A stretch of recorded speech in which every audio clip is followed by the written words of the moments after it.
Hello friends, আজ তোমাদের সাথে শেয়ার করছি পালং পনির।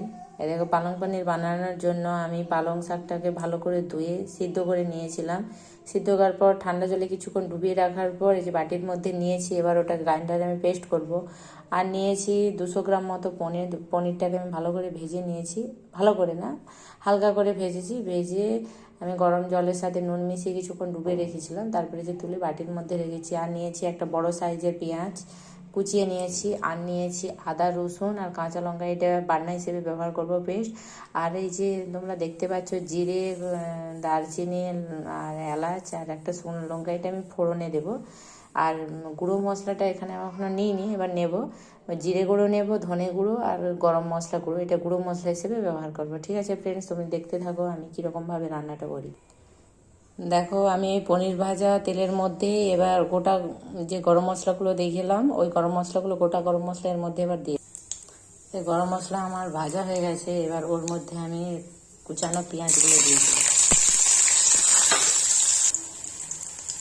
দেখো, পেঁয়াজ আমার ভাজা হচ্ছে। পেঁয়াজটা আমার ভালো করে ভাজা হলে আগে থেকে যে বেটে রাখা মশলাগুলো, দেখো পেঁয়াজ আমার ভাজা হয়ে এসছে। এবার ওর মধ্যে আমি মশলাটা আবার দিয়ে দিই।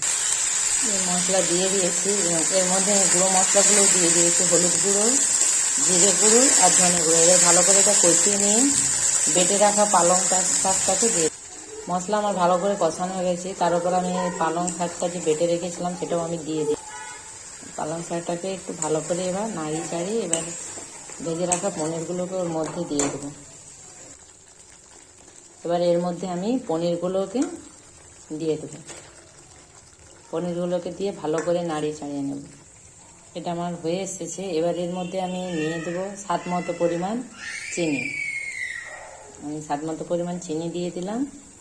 এবার এর মধ্যে আমি বাটার দিয়ে সামান্য একটু জল দিয়ে কিছুক্ষণ ঢেকে রান্নাটা করে নেব।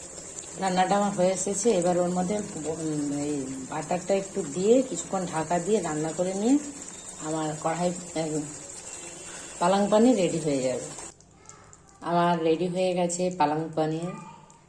অবশ্যই আমার রেসিপিটি যদি তোমাদের কারো ভালো লেগে থাকে অবশ্যই আমার চ্যানেলটিকে সাবস্ক্রাইব করবে। আর পাশে থাকা বেল আইকনটি অবশ্যই প্রেস করবে, তাহলে আমার চ্যানেলের নতুন নতুন ভিডিওগুলো তোমাদের কাছে নোটিফিকেশান চলে যাবে। Thank you.